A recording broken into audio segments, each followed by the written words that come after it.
You pull a warm load out of your dryer of an evening, and before you fold a single thing, you open up that little screen and peel off the soft gray mat of lint that has gathered there, and you toss it in the bin without a second thought.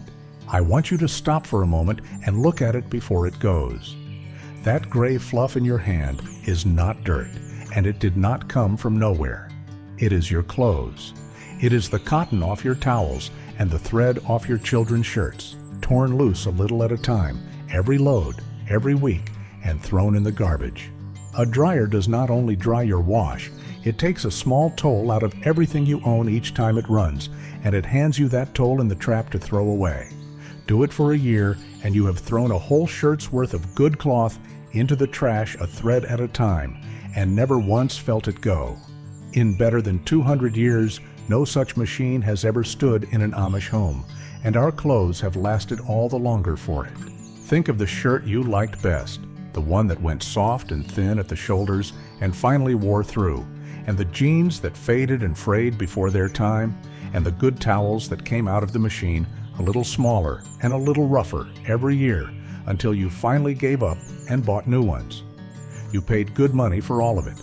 Then you paid the power company every month to wear it out faster.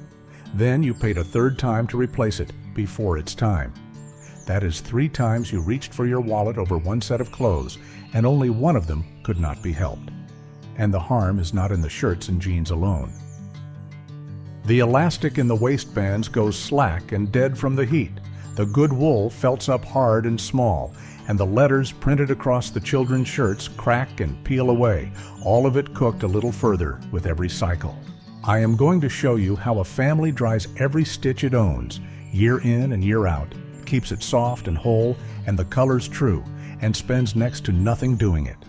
It is no clever gadget, and it is no trick. It is older than the machine, plainer than the machine, and it costs you about the price of a length of rope. My name is Amos Stoltzfus, and I have lived the whole of my 65 years on the same ground in Lancaster County, Pennsylvania. We have no electric dryer, and we never have had one. Not my house, not my mother's house, not any home among our people for as far back as anyone can name. Every shirt and sheet, every diaper for a house full of children, my wife Esther has dried on a line strung across the yard and down in the cellar, the same as her mother did before her. So when I tell you what a dryer does to your wash, I am not guessing at it from the outside, the way a man does who has only read about a thing. I have watched the English buy the same towels twice over in the years that one set of ours lasted, and I have hung my own clothes in the open air every week of my life. This is not something I came across in a book.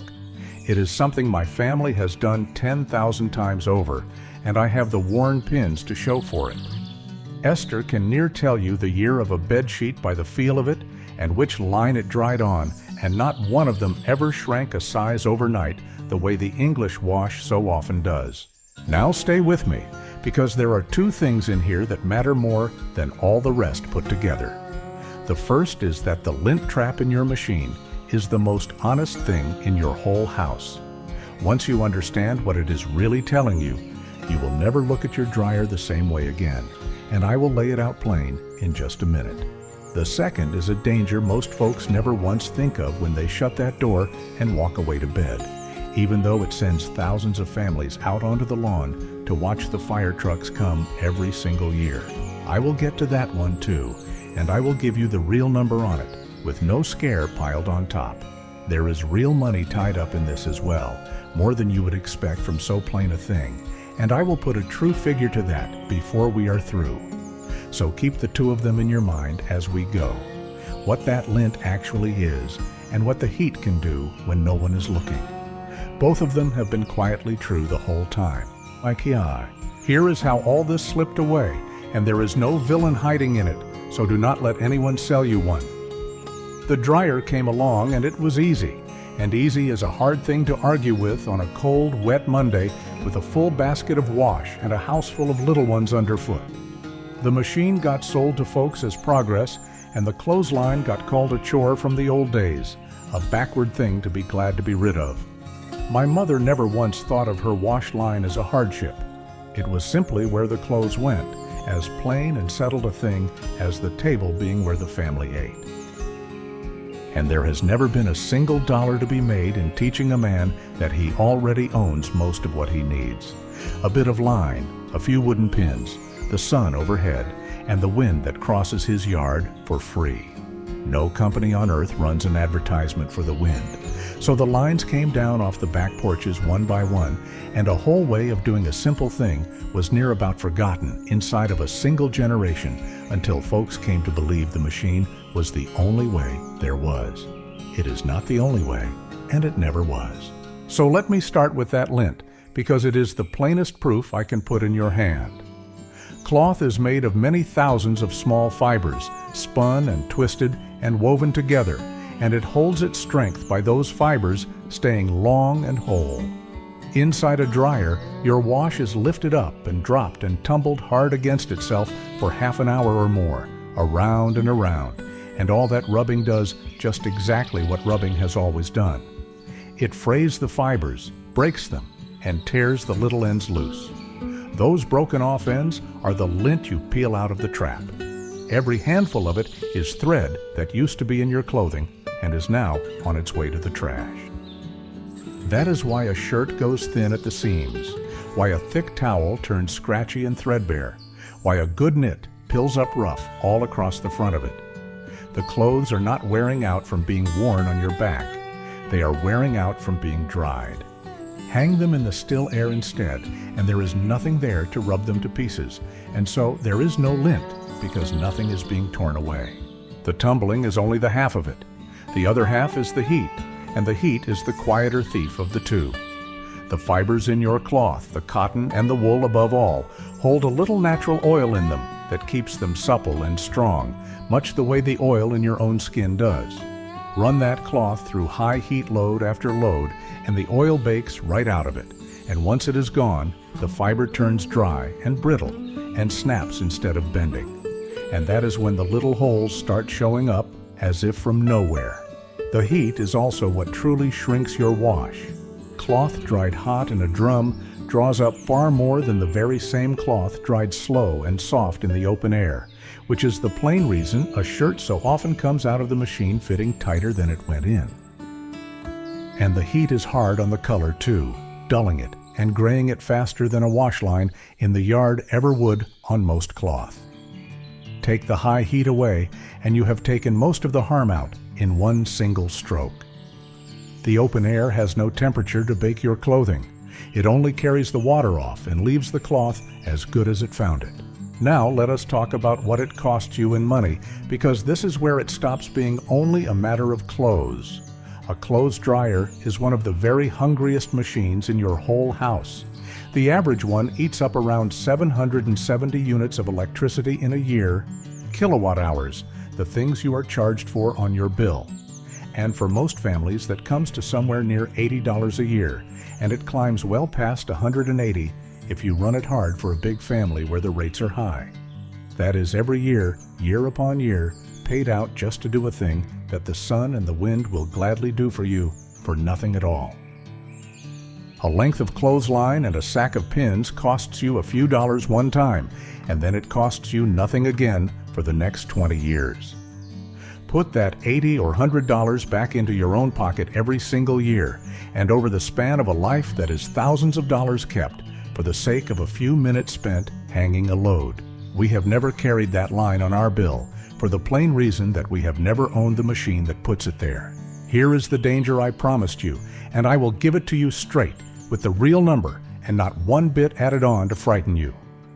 Every year in this country, the fire departments are called out to around 14,000 house fires that begin with a clothes dryer or the washing machine standing next to it. And the most common thing of all to catch fire is the very lint we have been speaking of.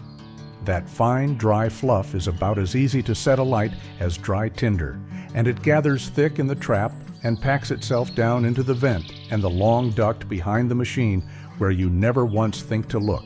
And in time, the heat finds it. The leading cause is the plainest one there could be. The lint simply never got cleaned out. A number of those fires take a life, and many more take a whole room or a whole home and everything that was in it. A clothesline has never yet burned a house to the ground. It hangs out in the open air. It holds no heat in it at all, and there is simply nothing there to catch. That was reason enough for our grandfathers, long before anybody sat down and counted it up. I have seen an English neighbor's laundry room fill with smoke of an afternoon, and the fireman who came told him it was the lint packed down in the duct, the same as it nearly always is. So here is how we actually do it, plain and in order, for there is a right way to it that makes the whole business quick. String your line where the air moves well and the sun reaches it for a good part of the day, between two stout posts, off the side of the porch, wherever the breeze runs strongest across your yard. A great many of our families hang it on a pulley line, one wheel mounted on the porch and the other out on a far pole, so a body can stand in one spot and reel the whole washout across the yard and reel it back in dry without ever once walking the length of the line. Then give the air the room to do its work.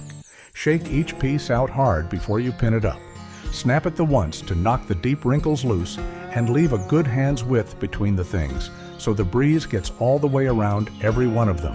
Hung that way on a sunny, breezy morning, a full line of wash will be dry by the middle of the afternoon. Pin the things by their hems and seams where a little pinch mark will never show, and hang your shirts up by the tail so the shoulders stay smooth and ready to wear. Now here is a gift that the dryer can never give you, and it too comes free. Hang your whites and your bed sheets and your towels out in the full sun, and the sun itself brightens them while the moving air carries off any musty smell, so they come back into you whiter and fresher than any machine on earth ever made them, and with no store perfume added to them at all. The wash comes off that line smelling of the outdoors for the simple reason that the outdoors is exactly where it has been all the day long. But I will be honest with you here in a way the English internet almost never is, because the plain truth is the whole of what I am offering you. That same strong sun that brightens your whites so well will fade your darks and your bright colors right out if you leave them hanging in it all the day. So we hang the colored things and the dark trousers in the shade, or turned inside out, or on the line strung up in the cellar, and we save the open sun for the whites and the bedding that it truly helps. Use the sun where it is a friend to the cloth, and keep it off the cloth where it is not. For the folks who would like the whole of it set down on paper, how to string and angle a line for the most sun, how long each kind of cloth wants to dry, how to soften a stiff towel without any machine, and how to keep a wash going right on through a wet week, I have gathered all of it into our Natural Home Guide, and the link to it sits right below this video. It is there if you care to have the long version in your own two hands. That is the only time I will speak of it. Now, the honest hard part of it, because every way of doing a thing has one. A line takes longer than the pushing of a button, and a rainy week is a real bother. I will not pretend otherwise. The cold is no trouble to us at all, mind you. We hang the wash on the line even when it freezes stiff, and the ice turns straight off into vapor and leaves the clothes dry and wanting only a shake, which sounds like a tall tale until the day you have seen it with your own eyes.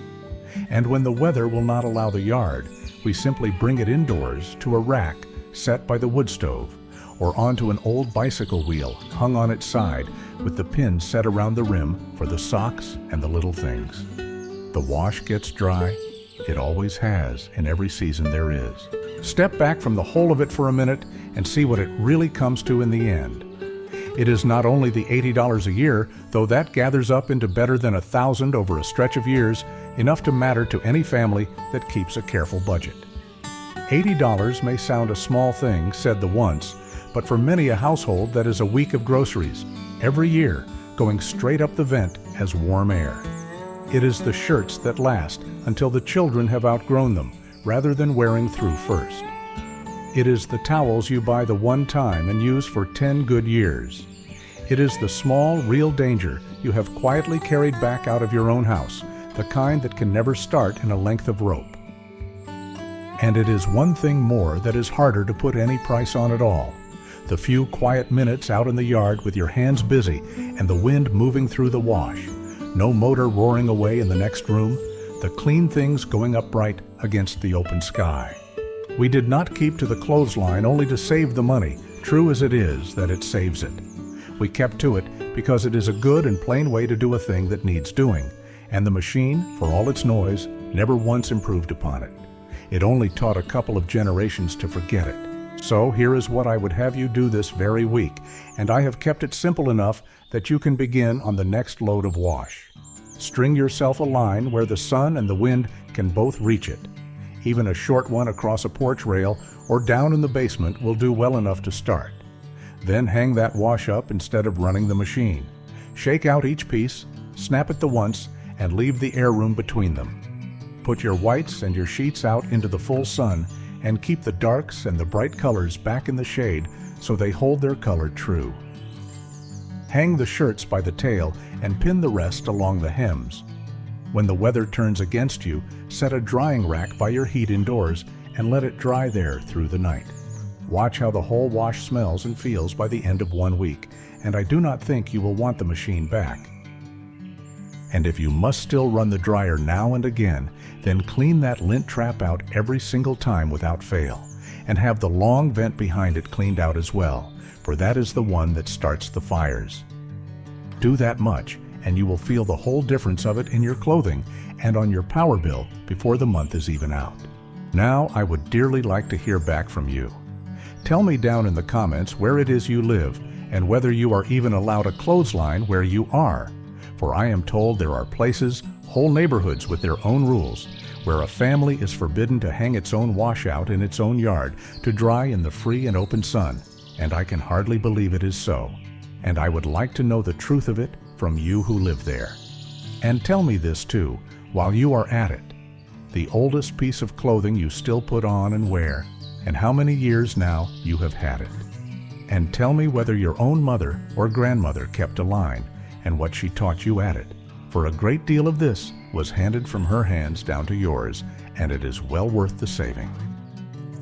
I read these, every last one of them, and I will tell you plainly which cloth lasts the longest out on a line, and which kind wants the most care, for a few of them will surprise you. There is many a shirt hanging in my own drawer that is older than a good number of the folks watching this today, and not one of them has ever seen the inside of a machine. And before you go, here is what is coming the next time. Drying your wash in the free air is only the one half of the work. The other half is getting it truly clean to begin with. And for that, the English pour a costly blue liquid out of a jug, store soap by the bottle, and most of it they need about as much as they need the dryer, which is to say, hardly at all. We have washed our clothes clean for generations with a plain soap that a body can make at home for a few cents the batch. And the next time, I will show you just exactly how it is done and what little goes into it. Until then, do the one thing for me. Before ever you run that dryer again, open up the trap, take out the lint, and hold it there in your hand for a moment. That is your clothes. Now go on and string yourself a line and let the good sun and the wind have them instead. They have been at this work for nothing since long before any of us got here, and they have never once sent a man a bill for it.